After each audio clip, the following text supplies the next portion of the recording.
Геміш де Бретон-Гордон, полковник британської армії у відставці, колишній командир хімічних, біологічних, радіологічних і ядерних підрозділів реагування НАТО та Великої Британії. Вітаю в нашій програмі, полковнику Геміш. Щиро вдячний за запрошення. Розпочнімо з останніх новин від The Economist. За прогнозом The Economist, війна в Україні закінчиться вже цього року. Тим часом російський диктатор Володимир Путін заявляє, що був би готовий до компромісу щодо України. Чи вірите ви, що війну в Україні може зупинити цього року Дональд Трамп та його команда? Чи справді Трамп може змусити Путіна погодитися на припинення вогню? Думаю, ми всі дуже сподіваємося, що це станеться. І дуже цікаво чути деякі коментарі, які лунають з Кремля від Путіна та деяких наближених до нього людей. Зрозуміло, що російська економіка знаходиться у вільному падінні, страждає дуже і дуже сильно. Зрозуміло, що російському населенню зараз дуже набридла ця війна, адже вони бачать, скільки їхніх молодих чоловіків гине на передовій. І очевидно, що за останні 4 тижні Путін зазнав кількох серйозних провалів. Його війська зазнали поразки в Сирії, куди він вклав стільки часу і зусиль. Він втратив свій єдиний порт у Середземному морі у Тартусі. І він був змушений вивести свої війська з Сирії. Тож це був дуже серйозний удар. Крім цього, українські спецслужби ліквідували генерала Кирилова та його заступника, що теж стало важким ударом для самого Путіна. І коли Путін починає говорити про компроміси, тоді розумієш, що насправді ці речі починають впливати безпосередньо на нього і на сам Кремль. Ми такого ще не чули від Путіна за останні 3 роки. Тому я думаю, що з урахуванням того, що президент Трамп має увійти до Білого дому через кілька тижнів, а видання прогнозують, що війна не триватиме ще рік, я думаю, що Путін не може продовжувати цю війну ще рік. Щоб він не говорив про російську економіку, російські люди просто не можуть її уберегти від падіння. І з приходом президента Трампа все зміниться. Та риторика, що лунає з Вашингтона та від команди президента Трампа, дуже цікава. Це дуже відрізняється від того, що ми чули, коли Трампа висунули кандидатом ще в листопаді минулого року. Я думаю, що Путін і росіяни начебто думали, що Трамп стане на їхній бік, але це, схоже, абсолютно не так. І я думаю, що Трамп поставить Путіну ультиматум. По суті, або ви погоджуєтеся на припинення вогню на умовах президента Трампа і президента Зеленського, або Америка повністю підтримає Україну, як ви розумієте, фактично розгромить російську армію. Тож так, я справді сподіваюся, що ця війна закінчиться якомога швидше. Вже цього року, адже зараз все складається не на користь Путіну. І він, схоже, з того, що зараз говорить на публіці, розуміє, що це так. І я думаю, що Путін зараз шукає вихід із ситуації, аби він міг далі бути президентом Росії. Адже утримувати далі владу йому буде важко, враховуючи ту шкоду, яку він завдав Росії, її економіці, її армії та її народу. Але так, він розуміє це та шукає вихід. Тому я думаю, ви знаєте, ми всі налаштовані позитивно. Але, звичайно, припинення вогню та мирна угода мають бути на умовах, з якими український народ може погодитися. Це ключове. Чи вважаєте ви, що у Володимира Путіна немає іншого вибору? Як спробувати знайти цей вихід з війни проти України? Погодившись з пропозицією Трампа щодо України. Чи вважаєте ви, що якщо Володимир Путін відхилить пропозицію Трампа щодо України, то він може втратити владу? Я думаю, що все рухається в цьому напрямку, безумовно. Цілком очевидно, що зараз Путін усвідомлює, що він у скрутному становищі. Він у складному становищі. І зараз він, схоже, більше непокоїться про своє особисте виживання, ніж про те, що відбувається в Україні з його армією. І він знає, що якщо він зазнає поразки в Україні, то йому настане кінець. Ми знаємо, що відбувається в Росії з диктаторами-невдахами. Їх дуже швидко скидають. І я думаю, що Путін зараз справді шукає способи, як самому вижити. І, знаєте, виникає відчуття, що він усвідомлює, що всі карти в руках президента Трампа. Президент Трамп може призвести до повного краху Путіна або надати йому можливість вийти з цієї ситуації.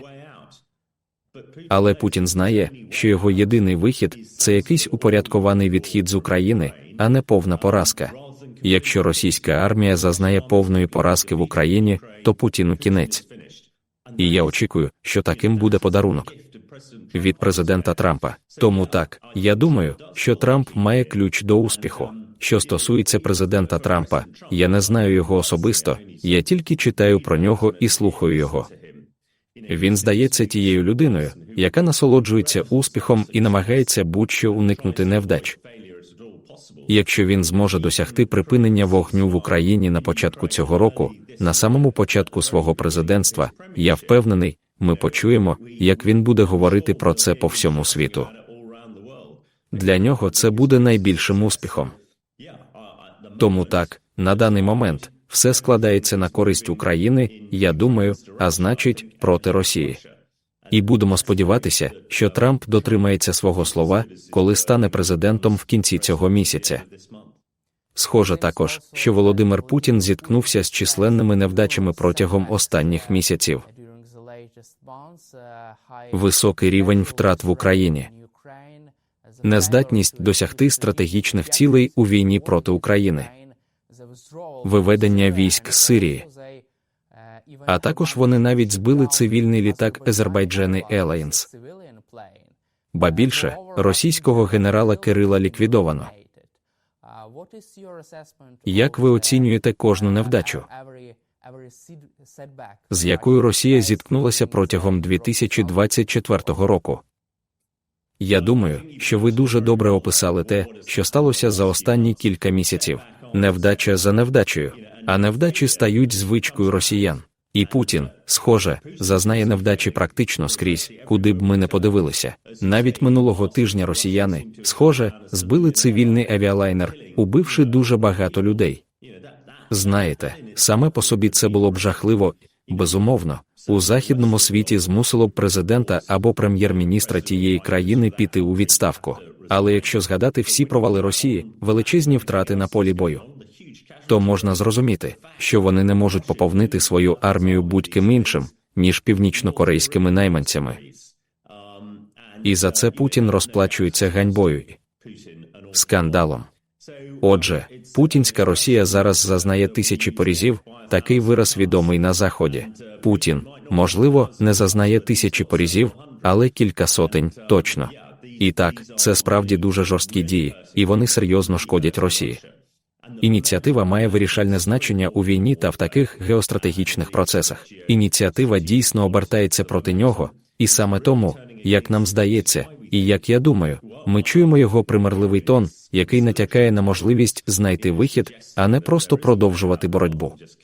Але він також усвідомлює, що цей вихід полягає в тому, щоб допомогти собі вижити, а для цього йому потрібно буде вивести свої війська з України.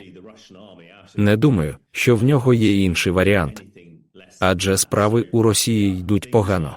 Як тільки справи починають йти погано, дуже важко змінити цю траєкторію. І на даний момент не видно перспективи цього. І, можливо, Путін бажає, щоб президент Трамп прийшов до влади якомога швидше, щоб він міг зупинити війну і потенційно врятувати його шкуру. Також розглянемо ще одну невдачу Росії – Курську область. Україна успішно знищила 810-ту бригаду морської піхоти Росії, повідомляє Forbes. Більше того, Сьогодні Україна, саме зараз, незадовго до нашої розмови, за кілька годин до нашої сьогоднішньої зустрічі, успішно завдала удару по командному пункту цієї бригади в Курській області. Ми побачили нові відеороботи Збройних сил України. Як ви можете оцінити поточну ситуацію в Курській області та втрати російської армії? Тому що, за даними ФОБС, 810-та бригада росіян була передислокована через високий рівень втрат там. Я вважаю, що це дійсно важлива і значуща подія. Перед Різдвом ми обговорювали, що Курськ дійсно буде ключовим в тому, що станеться в майбутньому. Знаєте, Курськ – це такий важливий шматок Росії для російського народу. Адже саме там влітку 1943 року відбулася велика битва під Курськом, яка врешті-решт поклала початок загибелі нацистів, але там загинули десятки, сотні тисяч росіян. Втрата цієї території минулого року внаслідок, знаєте, напрочуд ефективного українського військового вторгнення була нищівним ударом. І я думаю, що одна з причин того, що Путін зараз відступає і шукає вихід, полягає в тому, що він робив ставку на повернення Курська. Він це сказав. Він сказав, що звільнить Курськ до Різдва. І очевидно, що він цього явно не зробив. І, як ми бачили за останні кілька днів, його основна бригада там була повністю знищена українськими силами. Цілком зрозуміло, що бригаду була передислоковано. Це спричинить певний вакуум, прогалину, яку потенційно українські військові зможуть використати. Тож його нездатність звільнити цю область – це ще один, я думаю, серйозний удар по позиціях і владі Путіна. І якщо він не зможе повернути собі Курську область до того моменту, коли президент Трамп прийде до влади, він знову опиниться у невигідному положенні. І я думаю, що ми всі в захваті від того, що Збройні сили України усвідомили, наскільки важливим є Курськ, і значно посилили цей район і досягли значних військових успіхів за останні кілька днів і тижнів. Отже, як ми багато разів обговорювали, Курськ тут є ключовим, і на даний момент українські військові перебувають на передовій у Курську, і немає жодних ознак того, що це, ймовірно, зміниться найближчим часом. Армія Північної Кореї зазнала понад 3000 втрат у Курській області. Ми також бачили кілька цікавих відео, які демонструють жалюгідність та непідготовленість до війни північнокорейських солдатів. Як можна оцінити ефективність розгортання військ Північної Кореї та їх операції в Курській області? Зважаючи на такі результати їхніх операцій і велику кількість жертв, як ви можете оцінити їх боєздатність? Я думаю, що дії Північної Кореї та втручання Північної Кореї багато говорять про Росію на даний момент. Я маю на увазі, по-перше, я вважаю, що це фактично злочинно, що ці солдати, які не розмовляють російською, а я очікую, що дуже мало росіян розмовляють північнокорейською, були кинуті в район, який вони не знають, під командування росіян, мови яких вони не розуміють.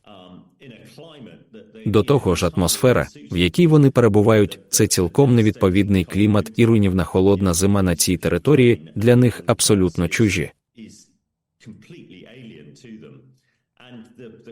А рівень втрат, як ми бачили, навіть вищий, ніж росіян. Я маю на увазі, що цих людей дійсно кидають на смерть їхні російські господарі. Це є злочином. Вони, по суті, найманці, але, без сумніву, цим бідним солдатам не платять таких нагород, як можна було б очікувати платити найманцям. Отже, так, я вважаю, що це є злочином проти людяності кидати в бій цих бідних північнокорейців. Але це ще більше показує, наскільки відчайдушно Путін прагне отримати більше солдатів. Він не може зібрати більше росіян для війни. Отже, він змушений купувати, по суті, солдатів з Північної Кореї. Це багато що свідчить і про північнокорейського диктатора Кім Чен Іна.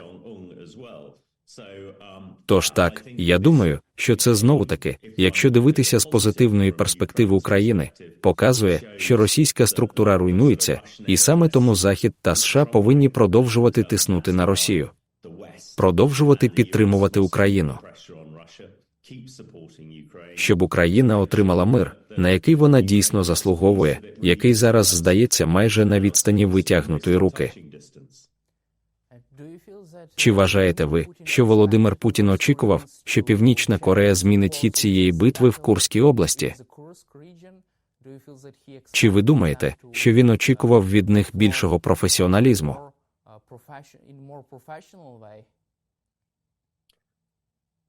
Якщо він це очікував, тоді він дійсно відірваний від реальності. Зараз усі знають, що Путін не військовий, він був шпигуном. І бути шпигуном – це зовсім інше, ніж бути солдатом, який воює. Я думаю, що будь-хто, хто був солдатом, і я в тому числі, сказав би, як я і казав на початку, що ці північнокорейці нічого не змінять. Вони будуть просто гарматним м'ясом. Але було видно, що вони погано навчені, погано екіпіровані, не розуміють, що їм кажуть робити росіяни.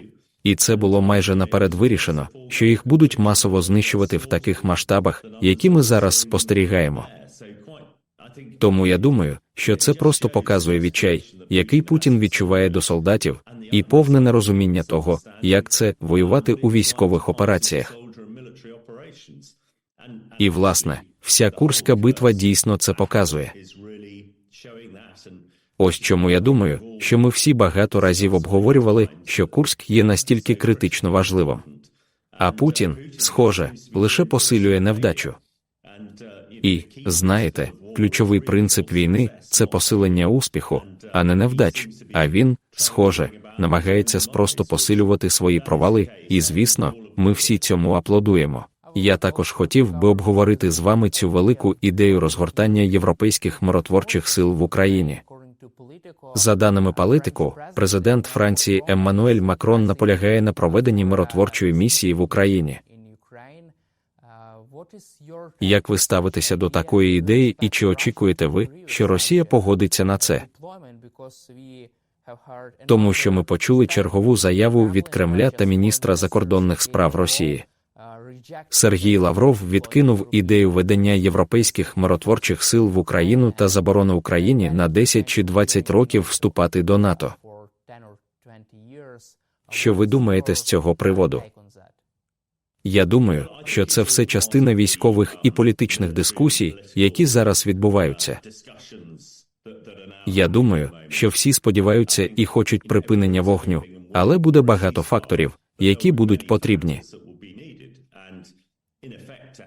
І, по суті, для ефективного припинення вогню між українськими та російськими військами традиційно потрібні якісь моніторингові сили, якісь миротворчі сили.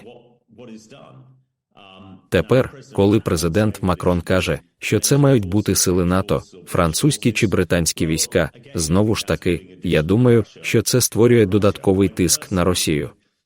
Я особисто вважаю, що наявність сил НАТО, британських і французьких військ – це, мабуть, найкращий спосіб зробити це, тому що я майже впевнений, що українські війська не намагатимуться атакувати французькі чи британські сили. І так само, я не думаю, що росіяни теж це зроблять, тому що вони знають, що вони зазнають дуже поганих наслідків, якщо вони це зроблять. Тому я думаю, що в міру того, як ми починаємо опинятися в ситуації, коли ми очікуємо припинення вогню, всі сторони будуть намагатися зайняти вигідну позицію, щоб Захід підтримував Україну та поставити її у якнайкраще становище. І, звісно, міністр закордонних справ Лавров, який, здається, є одним із небагатьох розсудливих або не дуже розсудливих голосів, що зараз лунають із Кремля, намагається поставити Росію в пристойне становище. Але на даний момент всі карти, схоже, складаються на користь України, на користь Заходу. І будемо сподіватися, що коли це припинення вогню настане, чи то миротворці ООН, чи миротворці НАТО, ми отримаємо мир, прийнятний для президента Зеленського та українського народу. Також хотів би обговорити разом з вами вашу оцінку прес-конференції Володимира Путіна наприкінці року та його виступу там. Яке у вас враження після перегляду цієї прес-конференції та ознайомлення з його основною заявою? А ще цікаво відзначити, що Володимир Путін у своєму новорічному зверненні до росіян каже, що у 2025 році все буде добре. Як ви можете оцінити такі меседжі з Кремля? Я думаю, що ми вже звикли насправді не вірити в те, що виходить з Кремля. Президент Путін, Лавров та деякі з його найближчих соратників ведуть такі розмови, і ми вже добре звикли до російської пропаганди та дезінформації. І я думаю, що в це ніхто не вірить. Це трохи схоже на те, як Путін, Лавров та інші щодня погрожують нам ядерною атакою протягом останніх 3 років. Зараз у це ніхто не вірить. Його прес-конференція була дивною. Але, звичайно, ви знаєте, була така собі хвиля критики на адресу Путіна, якої ми насправді раніше не бачили. І у своїх новорічних заявах він завжди каже, що все буде добре. Я думаю, вам відомо, що люди в Росії зараз дуже занепокоєні. Ціни на все захмарні. Ви знаєте, що на полицях не вистачає їжі. Багато людей можуть думати, а що ж станеться далі? Чи зазнає краху російська економіка? Тому Путін намагається їх заспокоїти. Але ніхто на Заході не вірить у те, що він сказав. І будемо сподіватися, що люди в Росії також починають це розуміти. Але я думаю, що основна річ, яку ми бачили в останні кілька тижнів з боку Кремля і Путіна, це усвідомлення того, що вони програють, що вони у невигідному становищі. І якщо вони не виконають досить швидку політичну та дипломатичну роботу, щоб зберегти свою позицію перед власним народом, а коли настане 20 січня і президент Трамп візьме під контроль США і фактично знову стане світовим поліцейським, то Путін перебуватиме в дуже складному становищі. На Путіна чекають важкі і непередбачливі часи.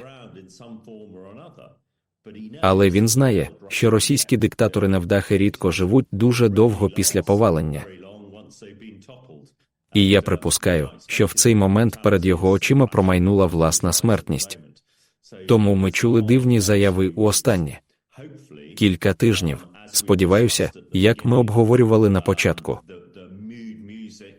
Як на мене, для України може бути краще припинення вогню, про яке український народ і президент Зеленський можуть домовитися. І схоже, що Захід і президент Трамп дуже зацікавлені в тому, щоб це сталося. І тому я думаю, що ми всі сподіваємося, що 2025 рік буде набагато кращим, ніж 2024 рік, 2023 рік та 2022 рік для України. Також я хотів би обговорити нещодавні інциденти в Балтійському морі з підводними кабелями. Там, у Балтійському морі, деякі китайські військові і цивільні судна пошкодили кабелі під водою. Як ви можете оцінити це заподіяння шкоди та здатність Росії продовжувати диверсійні дії всередині Європи? Я думаю, що глава ЦРУ і глава британської розвідувальної служби MI6 кілька місяців застерігали саме про те, що росіяни посилять свій саботаж, посилять своє шпигунство по всій Європі та на Заході, щоб спробувати дестабілізувати ситуацію та змусити Захід припинити підтримувати Україну. Можна передбачити, що це триватиме і надалі. А атака на кабелі в Балтійському морі – це класична диверсія. А перерізання кабелів, які допомагають нам усім спілкуватися цими днями, є справді небезпечним елементом диверсії. І саме тому росіяни звернули на це увагу. Але ми також бачили некомпетентність Росії, збиття літака минулого тижня, цивільного літака та інші речі. Тому вони можуть намагатися зробити багато чого, але не матимуть успіху. Але я думаю, що це також підкреслює, що насправді в Росії справи йдуть не дуже добре. Можна передбачити, що вони продовжать свою підпільну діяльність у Європі та на Заході. Але якщо припинення вогню може відбутися, знаєте, рано чи пізно, і Росії доведеться зосередитися на власній країні та вирішенні своїх проблем, тоді їм стане складніше проводити такі операції. Але це не нове. Подібні речі тривають постійно, і очевидно, що більшість західних спецслужб витрачають багато часу і зусиль, щоб спробувати перешкодити їм якнайкраще. Дякую вам, полковнику Геміш, за ваш час і за вашу підтримку України. Слава Україні! Дякую вам за те, що запросили. Слава Україні! Героям слава! Дуже вам дякую.